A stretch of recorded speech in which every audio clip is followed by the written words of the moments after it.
যখনই আমরা ধাবা বা রেস্টুরেন্টে যাই তখনই তন্দুরি রুটি বা পনির কুলচা অর্ডার করি। আজ আমি দেখাবো খুব সহজে ধাবা স্টাইলে পনির কুলচা, তাও আমার বাড়িতে।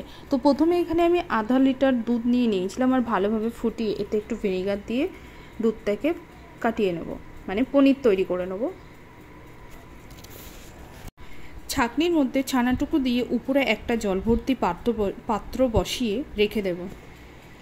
আর এদিকে দুটো আস্ত বড় বড় আলু সিদ্ধ করে রেখেছিলাম, সেই দুটো আলুকে আমি গ্রেট করে সাথে নুন, চিনি আর হলুদ গুঁড়ো, লঙ্কার গুঁড়ো, জিরে গুঁড়ো, মরিচ গুঁড়ো ও হাতে পিষে কাসুরি মেথি দিয়ে দেব। তারপর পনির গ্রেট করে সাথে কুচানো পেঁয়াজ দিয়ে মাখিয়ে বেশ কিছুক্ষণের জন্য রেখে দেব।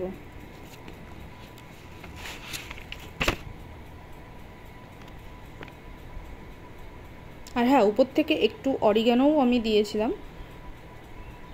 আর এদিকে অন্য একটি পাত্রে 2 বাটি মতো ময়দা নিয়ে নিয়েছিলাম, ঠিক মাঝ বরাবরটা ফাঁক করে। এর মধ্যে একে একে টক দই, বেকিং পাউডার, বেকিং সোডা, পরিমাপ মতো লবণ আর একটু চিনি দিয়ে একসাথে মিক্সড করে এটাকে ময়দার সাথে একটা ডো বানিয়ে নিয়ে নেব। আর হ্যাঁ, সামান্য অল্প অল্প জল দিয়ে এটা কিন্তু মাখতে হবে, বেশি নরম হলেও হবে না, বেশি শক্ত হলেও হবে না। তো ডো আমার রেডি। আর উপর থেকে একটু তেল দিয়ে ভালোভাবে এটাকে মাখিয়ে বেশ কিছুক্ষণের জন্য ঢাকা দিয়ে আবারও রেখে দেবো।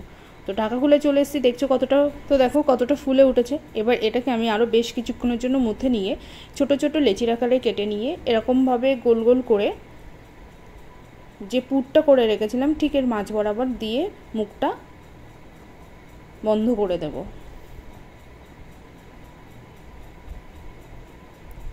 ঠিক এইভাবেই করতে হবে। তো আমার সবকটা রেডি হয়ে গেছে, এবার একে একে এগুলো বেলে নেব। তো একটু ময়দা দিয়ে পরপর আমি সবগুলো এইভাবে একে একে বেলে নিয়েছি। আর ওদিকে তাওয়া বসিয়ে দিয়েছিলাম, একটু হিট হয়ে এলেই ওর উপরে একটু জল ছিটিয়ে আমি পনির কুলচাটা দিয়ে দেব, দিয়ে ঢাকা দিয়ে দেবো বেশ কিছুক্ষণের জন্য।